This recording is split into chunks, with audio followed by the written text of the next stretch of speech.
second Early Learning Caucus. I've got to tell you that of course, I'm always learning more about early learning, but I actually learned last week that I could actually have this caucus information put into our Senate calendar. I was like, why didn't I figure that before? Thanks to looking at seeing that the rural caucus had theirs listed in our calendar, I thought, well, shoot, I can do the same thing for this. So it was listed there, as well as information going out to legislators. I'm going to take a real quick moment so that we'll just go around really fast, and everybody can the legislators can introduce themselves.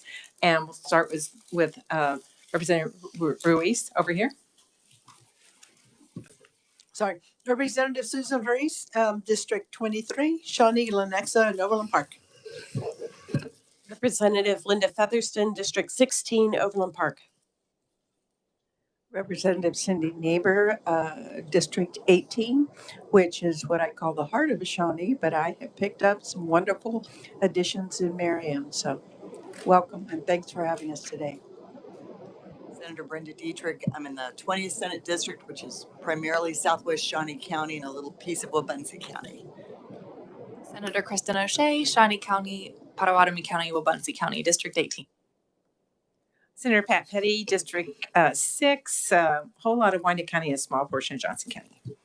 Senator Chase Blasey, Northwest Wichita, Andale, Colwich, and St. Mark's in rural West Sedgwick County.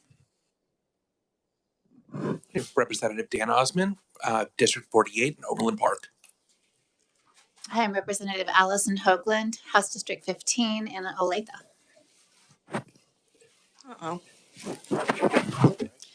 I'm Joella Hoy. I represent House District 17, parts of Lenexa and Shawnee. Dr. Bill Clifford, 122nd District, 3,200 square miles in western Kansas. Representative Melissa Arpaza, I represent Wyandotte County, District 37. Representative Kirk Haskins, District 53, Topeka. Representative Stephanie Clayton, District 19, Leawood, Prairie Village, and Overland Park. Thank you all for having time in your day to come to the second Early Learning Caucus for 2023. And I'm pleased today that we have Zach Vinson, who's the Deputy Director for Legislative Affairs in the Governor's Office, and he's going to be sharing information with us about the Executive Order 2301, the Early Childhood Transition Task Force. Oh, Dan, move up here. Dan, yeah, yes, Dan, I'm sorry, I missed you. I saw, hey, Dan. Dan Goddard, Representative, District number 7, most of the Benton parts of the Oso County. And Dan, would you like to come up and sit at the table? So you. I have another meeting in just a few minutes. So okay, all right. Well, we're sure. I'm sorry I overlooked you since I actually served with you in the Senate, so I shouldn't.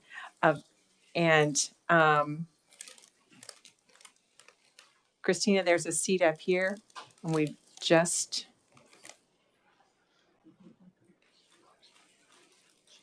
And if you wouldn't mind introducing yourself. Hello, I'm Representative Christina Haswood from House District 10. Thank you.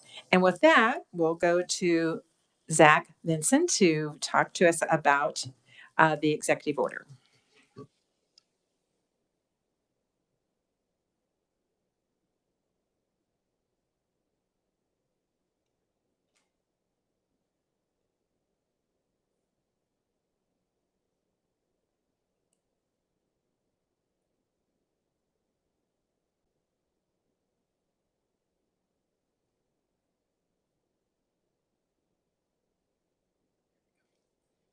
Well, good afternoon now, everyone. It's great to be here. As Senator Petty said, my name is Zach Vincent, and I'm the Deputy Director for Legislative Affairs in Governor Kelly's office.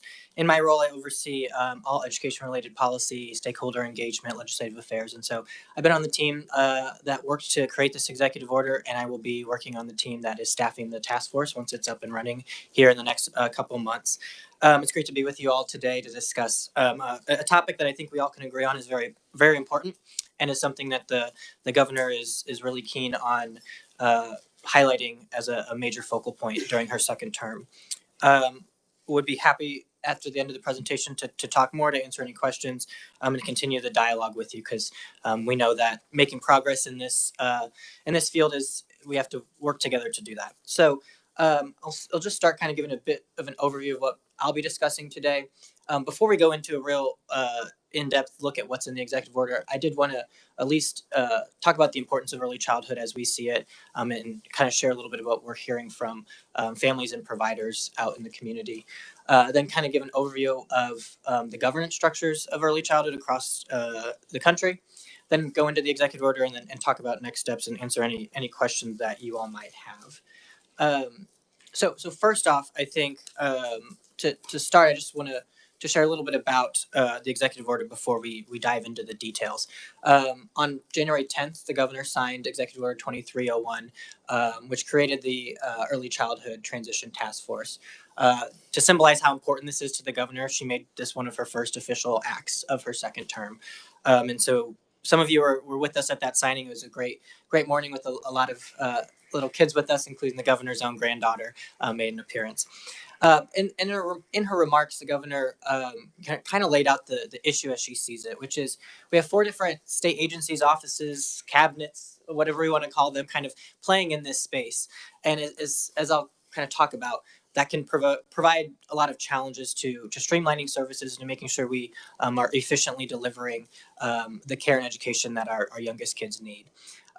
So we know that these 4 entities work diligently, but more can be done to make sure we're reducing some of those efficiencies and gaps that we're seeing. So I want to transition just to talk about why early childhood is such a focus for the governor and for the team that we're working on this with.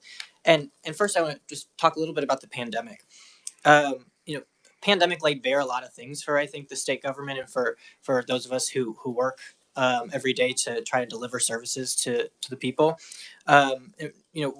We saw firsthand that there was challenges in how we drew down funds from the federal government, how we dispersed funds out to providers and to families, and really just showing the need for some type of consolidation or better coordination amongst the state agencies in this field. Also, throughout the same time, a lot of studies were done over the efficiency of early childhood systems across the country. Just, I think last week or so, the Bipartisan Policy Center put out a study, and Kansas ranked 49th in the country in how efficient our early childhood system was. And I think that shows that there is some work that can be done to make sure we're improving the way we provide services to our families and our kids. National trends, which I'll talk about a little bit more in a minute. Many states are moving pretty en masse towards a more consolidated system of governance over early childhood programming. Kansas is not alone in looking at this issue, and so being ahead of the curve on it a little bit is something we're looking at, and I would also say the folks who work on these issues day to day and are policy experts consistently say that looking at governance structures and how we refocus and reorganize work around early childhood is something that's important. I would be remiss if I didn't talk about the economic development and the workforce effects that childcare and early learning has.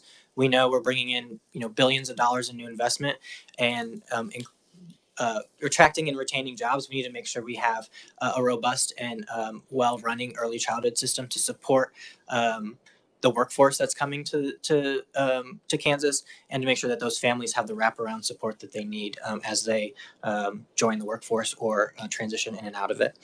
I would also add that early childhood has one of the biggest return on investments that we see from a public policy standpoint. There's studies out there that'll differ, but one I like to use is every $1 of investment in early childhood pays off $9. In the long run, by lowering costs of juvenile justice, of healthcare, of special education, all the things that I think you all talk about on a daily basis. I think so. All of those things all the costs of those services are lowered when we invest more in early childhood.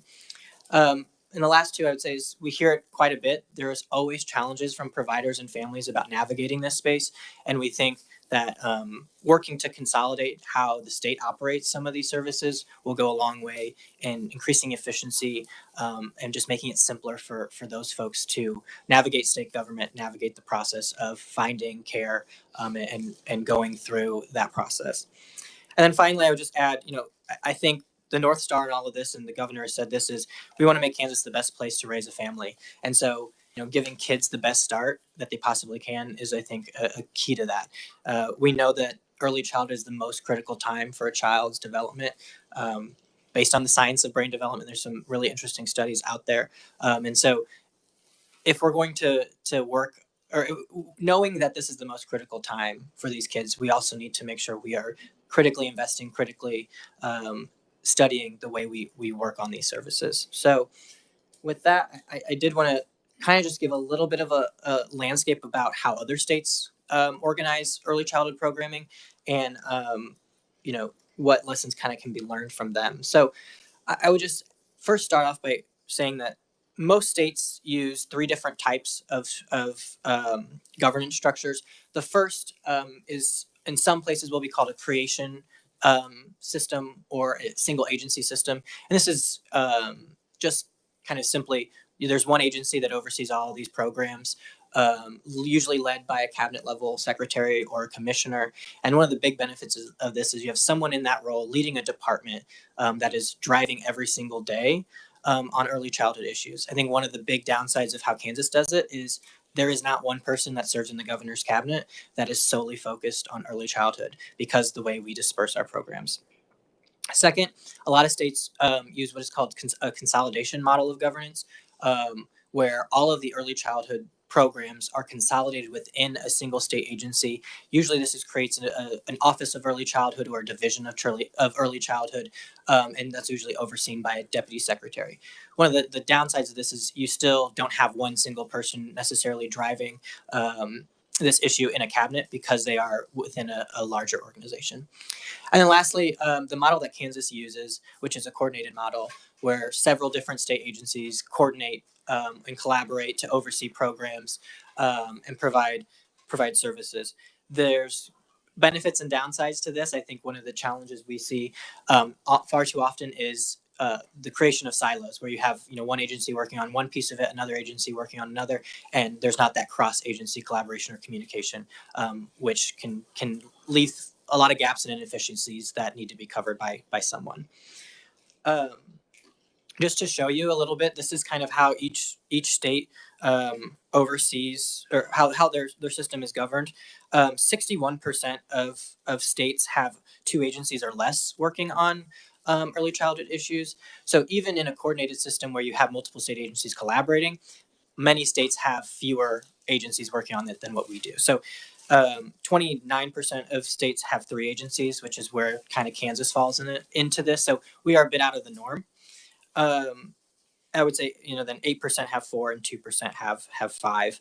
But I will also add, we're a bit landlocked on both sides by states that have in Colorado and Missouri who do this differently. And I'll kind of talk a little bit more about them here on the next slide. The biggest trend in terms of how states have restructured this is by the creation of new cabinet level state agencies. So Georgia was one of the first states to do this way back in, maybe it's not way back, but in 2004, and Massachusetts soon followed thereafter. Around the mid-2000s, states like Alabama, Connecticut, Oregon started to transition to creating new executive cabinet level agencies. And then recently, Washington, New Mexico, and Colorado have done that just in the last few years. During the same time, a lot of states were also transitioning from coordinated models to consolidated models. So states like Missouri and Florida and Arkansas moved away from having multiple state agencies working on this issue into consolidating all of those services under one existing department. So a wide array of states have looked at this issue from regionally, politically. So it is something that is transversing all regions of the country. And I wanted to highlight current work that's going on in two other states. So Delaware has a consolidated model. They have an Office of Early Childhood within their Department of Education. Report they were released just last week. They're going to start looking at even consolidating further into a cabinet level agency. And then last week in Governor Mike DeWine of Ohio's State of the State address, he announced the creation of a new cabinet level agency in Ohio. So there's a lot of movement in this direction ongoing currently, aside from just what Kansas is doing. So now I wanted to just go on to the meat of the presentation and give it a little bit of an overview into the executive order, the task force itself, and what they'll be looking at. I talked a lot about governance and about structures, and so the task force is really going to be looking at what works best for Kansas and creating what a proposed model would look like for us to bring some of those services under one house in one cabinet agency where one person's in the governor's cabinet leading on this issue every single day. So wanted to first start about the kind of organization and membership of the task force. The EO outlines that the task force will be led by a co-chair or co-chairs or a chair appointed by the governor. And it will consist of the following members: the Secretary of DCF, Secretary of KDHE, the Secretary of Commerce, the Commissioner of Education, the Executive Director of the Children's Cabinet. All of those, we're leaving it open to those secretaries to choose a designee. We know that some of them have subject matter experts within their departments that might make the most sense to serve. And then we also want to make sure we balance representation from the early learning and care sector. So we're going to have some representatives from businesses and chambers of commerce, from philanthropic organizations that work in this space, from service providers and industry organizations, and then from advocacy organizations who work on this issue or these issues every day. Also, maybe of interest to you all, the governor also may appoint 2 members of the House and 2 members of the Senate to serve alongside the rest of those folks on the task force. I wanted to talk a little bit about the vision and the mission of the task force, because we know this is early learning and early childhood is a huge topic, and so we want to make sure we're kind of channeling them to focus on just one small element of it, and that is the governance structure that Kansas utilizes. I think you guys heard about it in the last meeting. There are a whole host of different topics and rabbit holes and lanes you could go down in this space, but we want this group to be guided by the understanding that all kids, especially those from 0 to 5, deserve healthy early childhoods and a system that supports them well. The mission, as I've mentioned, is to really move towards determining what a framework would look like for a single model cabinet level agency. The EO outlines a whole set of guiding principles, and I won't go through all of these for you all because this is a condensed version. So if you do want the longer EO, I can get that for you as well. But really the goal of these principles was to guide the task force and make sure that we're centering a lot of the needs that communities are bringing forward. So it's making sure that family, child and community well-being is centered throughout all their work, making sure that we understand that reducing administrative burdens on them is important. Making sure the work is informed by what families and providers say they want and say what they need. And then making sure we have access to programs across the state. We know that one part of Kansas is not like the other. We don't expect a Johnson County solution to fit out in Garden City or in Dodge City or even in more rural communities. So making sure that there is that diversity of geographic location brought to the table as well. And then, making sure we incentivize innovation and support community-based solutions, because we know that the state is not the best equipped to go into a community and say, here's the solution for you all. And so the task force is kind of going to operate in 4 different phases as I kind of break them down. And the first phase is really conducting a formal analysis of our current system, trying to identify where those efficiencies or those inefficiencies occur, where are there gaps, where are there regulatory burdens that could be eased. And so part of that review is looking at the gaps. It's going to be a robust gap analysis, understanding where programs are currently placed and housed and what the authority is for them to be where they're at.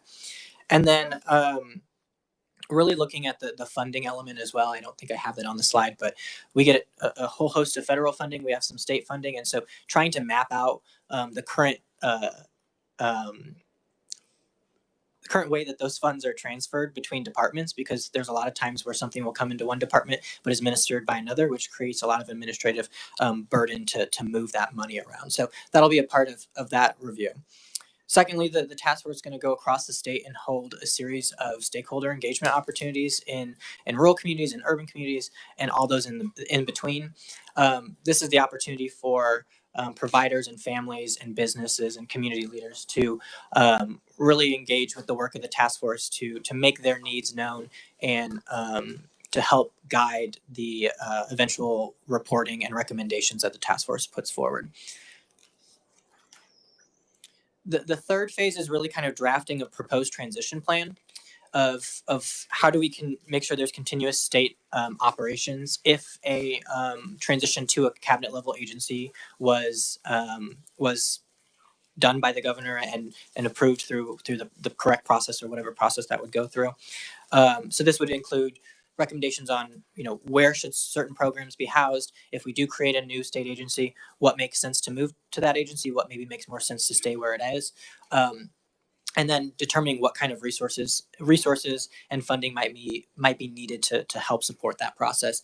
And then finally, in the last phase, crafting proposed legislation that would create a new cabinet level agency if that is the will of the task force, and if that's something that they through all this stakeholder engagement and this work believe is what's needed. A little bit on the timeline. This is going to be a 1-year process. We know that there's some governors, as I mentioned, Governor DeWine is just going straight forward with this and putting it in his budget for this year. The governor really wanted to take a step back to spend the next year studying the issue, working with leaders, talking to communities across the state. So this timeline is over a year. So this spring, we're going to convene the task force here in the next month or so is the hope, and begin work on that first phase, which is really the analysis of the current system. Over the summer, we're going to work on that second phase, which is all those stakeholder engagement opportunities, and we'll be doing those throughout the state. And then an interim report will be provided to the governor in July of this year. Throughout the fall, the task force will review kind of that stakeholder feedback that we received throughout the summer, and then begin working on phase 3 and 4, which is kind of consolidating that, compiling it, analyzing it, determining what the best path forward is as we look at the state governance structure. And then into the winter, they'll conclude that work, craft all their reports, and provide those to the governor by the beginning of 2024. Just finally wanted to kind of touch on next steps in the short term. That was a bit of the long term. We're still in the process of finalizing appointments. We've gotten a lot of recommendations from some really, really qualified folks, some of who have been passed along to us by members of the legislature. So I just would say thank you for your engagement with it this far. So we're working to finalize those here in the next few weeks. We will be having the task force staffed by a outside policy organization who's done this work in other states, who knows really how to administer this type of a task force. And so we're working to secure that type of support over the next few weeks, and we'll be announcing that at the same time we announce the appointments. And then, finally, in the next month or so, I think the goal is to try to convene the task force for that first meeting, really kick off the work and start the phase 1 that we kind of talked about. And then, from there we'll be rolling through the stakeholder engagement, and December will be upon us before we know it. So that's a little bit of the next steps, and that's all I have for you all. But if there are questions or comments, I would be happy to answer anything that you might have.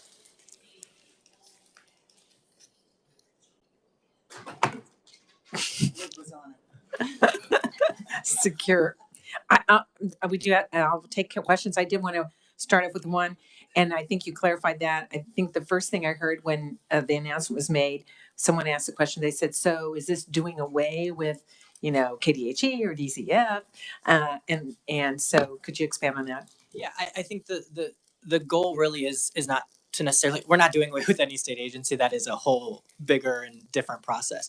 But we know that KDHE has a piece of this, DCF has a piece of it, Department of Education has a piece of it, Children's Cabinet, which is a little bit in the quasi middle of all of that has a piece of it. And so it's really about looking at strategically what should be in those departments and what maybe should be in its own department for early childhood. And so no decisions are obviously made about yet. That's the work of the task force to say what goes where, what should move, what should stay.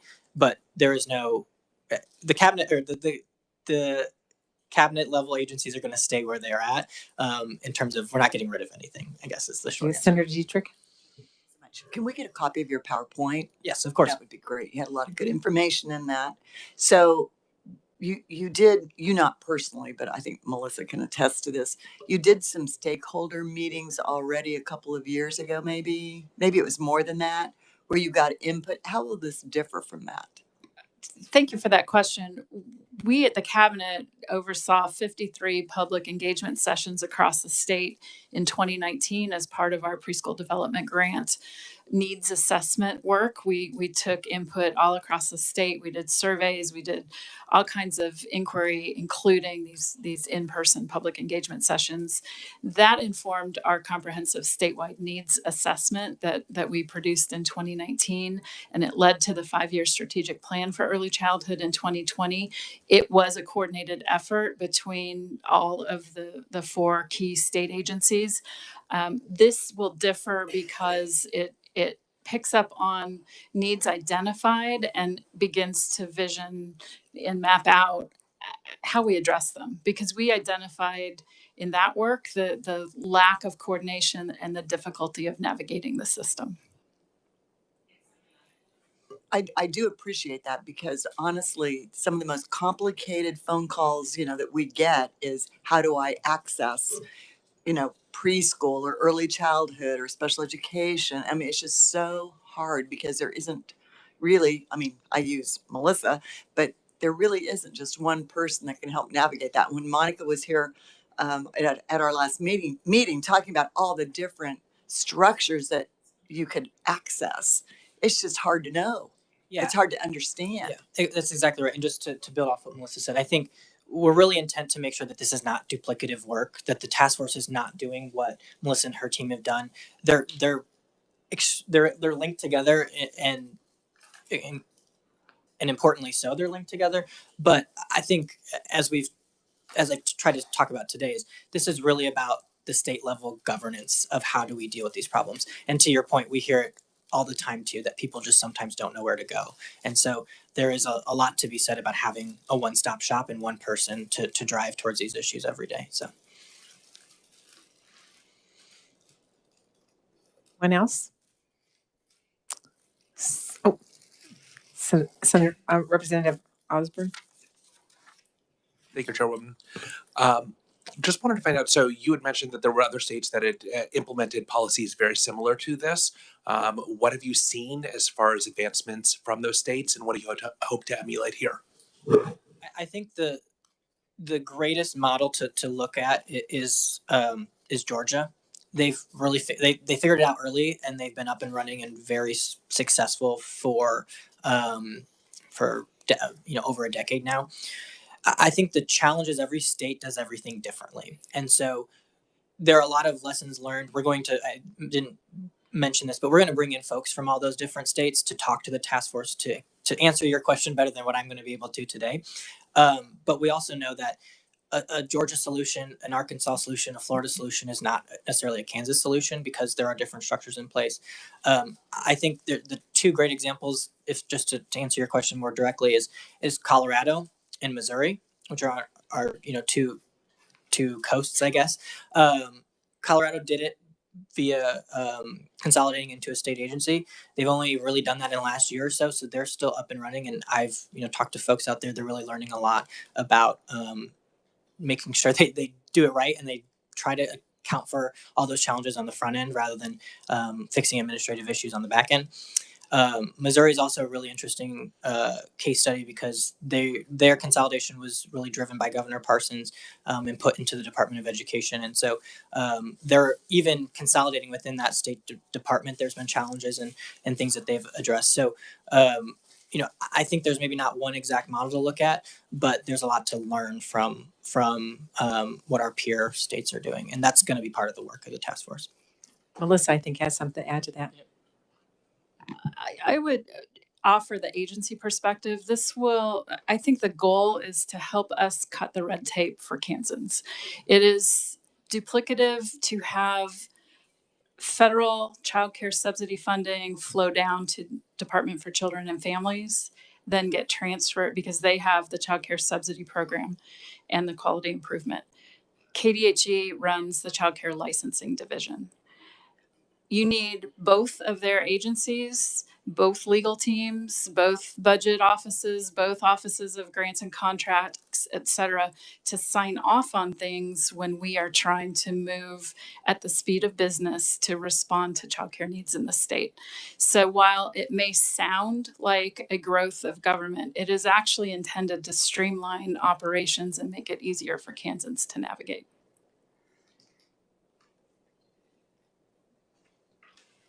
Anybody else? Representative Clayton, you had something that you wanted to share? Yes, I did. So I think last week or the week before in tax, I just introduced this as a committee bill, House Bill 2231. I see it as both a child care and a workforce issue. Basically, what it does is that it eliminates property tax for home daycare operators. And so senators, look up the language if you like it, by all means, send it on over there. Because I think that kind of dovetails with early education stuff, but also is a, tax relief to help assist our workforce. Just read that bill yesterday. Senator Blasey.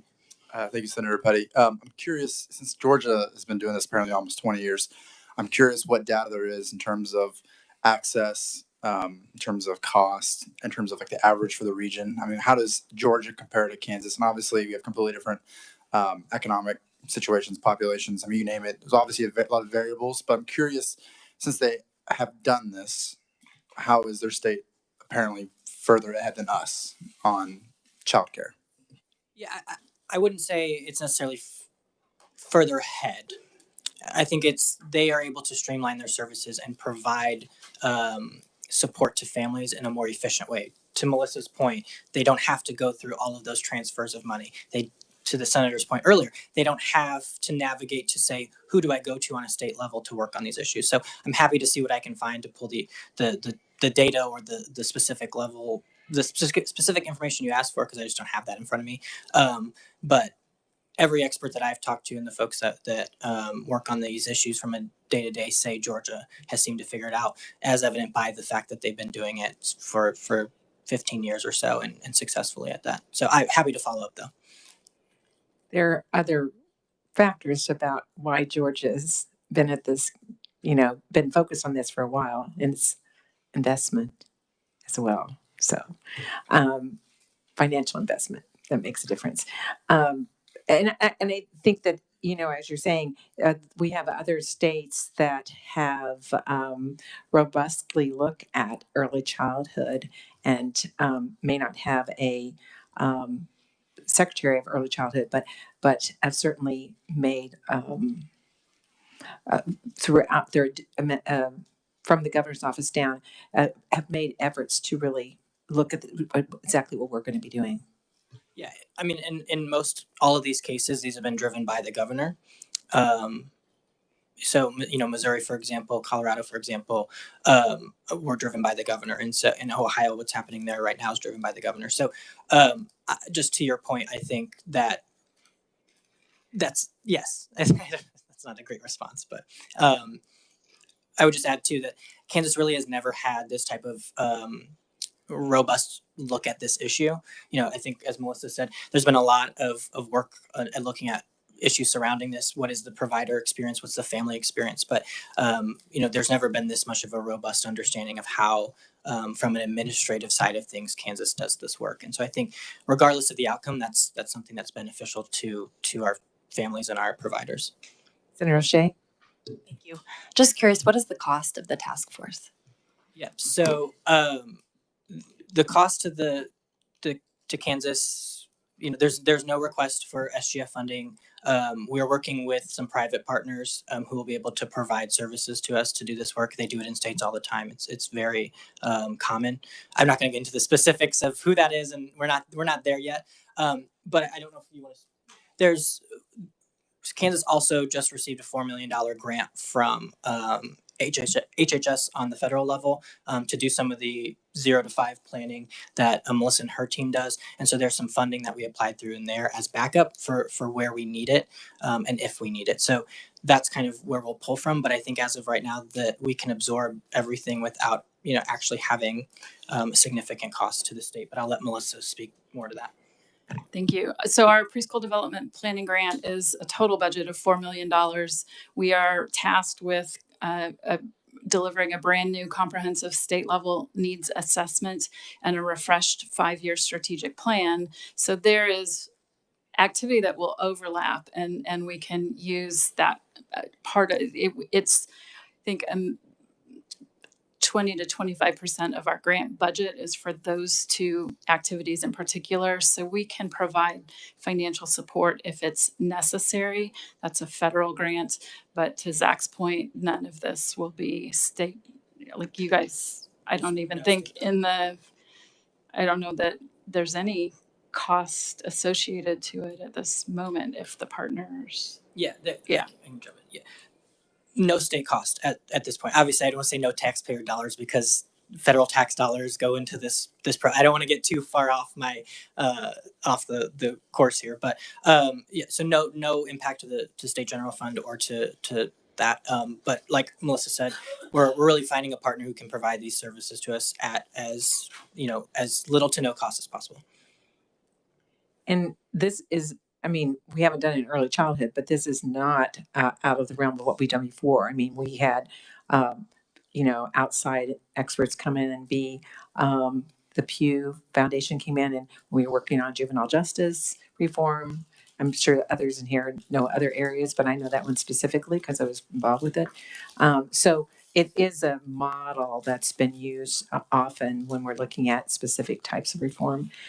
I did want to ask, so you mentioned about policy expert, but I'm wondering, will we also be involving some of our own, either through research or analysts as part of the staffing for this task force? Yeah, that's a great question. And I'm glad you brought it up. We know that we bring in people from outside of Kansas. They don't necessarily know the Kansas specific context. So we're looking at ways we can wrap in some additional research support, whatever that may look like, to help on the staffing side of things, but also make sure that we're centering the voice of Kansans in the work through the stakeholder engagement, through the meetings. So it's kind of going to blend together, I think. And then we have models of that too. When we were doing our 10-year transportation plan, we went across the state and had staff with us. Could you expand on the 49th in the country in early childhood system? Yeah, so that was a study done by the Bipartisan Policy Center. They did one back, I think it was in 2018, and this was a update post-pandemic to see, given the infusion in funds that came from the federal government over that period of time into the early childhood space, how were states, how successful were they, how efficient were they in utilizing those funds? So they looked at that piece of it. They also just looked at the governance structure writ large, how states generally handled these issues. And the big correlation there is that states that had many different agencies dealing with these issues performed much poorly or ranked further down on the rankings than states who had maybe one or two agencies working on them. So I'm happy to share that report with folks. It came out, I just believe, like 2 weeks ago, but we were ranked 49th. There was 2 states tied for 50, so like 49th is maybe questionable in the way they ordered it, but 49th is the number they gave it. So, and I think it speaks to what Melissa shared earlier of just the challenges of taking, say, CCDF funding and moving them, and just how quickly we were able to respond during that period of time. So happy to share the report, though, with anyone who wants it. Senator Dietrich? Oh. So that really kind of comes back to that complicated chaos that we have kind of with this. The funding streams, they just have to be, and everybody uses the word braided together, but it's very complicated. It's not only just who do you call as a young parent, but it's also the fact that the funding piece is so hard to manage in my head, much less have to distribute the dollars. Yeah, and I'll let Melissa speak more to that. But I would say it's hard for I think it's hard for us at times to understand it as well, because it's, what is one program at KDHE on childcare licensing funded through? Oh, it's funded through this, which is, comes through DCF, which comes down from the federal government. So, I just want to say it's challenging for legislators, for the state government folks to understand this. So how would we expect families and providers to understand it as well? I'm sure it's grown over time, right? As the programs have grown and the opportunities have grown, it just hasn't been put under one umbrella.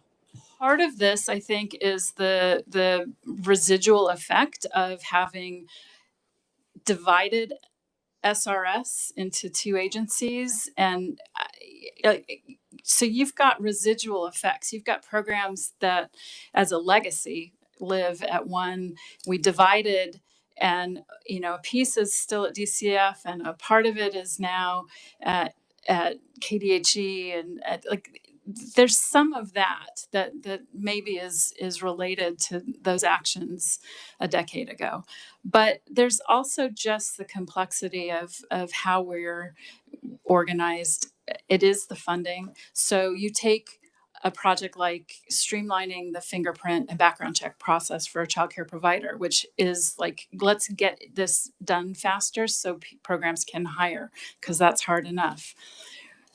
Every agency involved agreed that this was worthwhile, that moving from ink on fingers to paper cards to mail those cards to KDHE and then transfer those cards to KBI, and all of those steps along the way that just added days and days and days to that process unnecessarily, when we are capable of taking an electronic fingerprint and transmitting it instantly.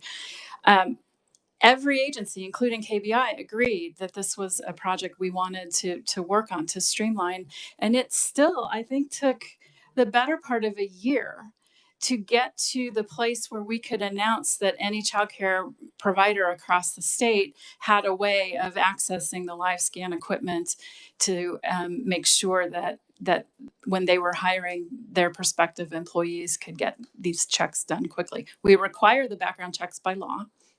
There is a process, there is a certain amount of time to do the check itself, but we should be looking for every opportunity to speed up the process with modern approaches to it. And it just was that process of, okay, DCF has this piece of the funding, but KDHE has the licensing division.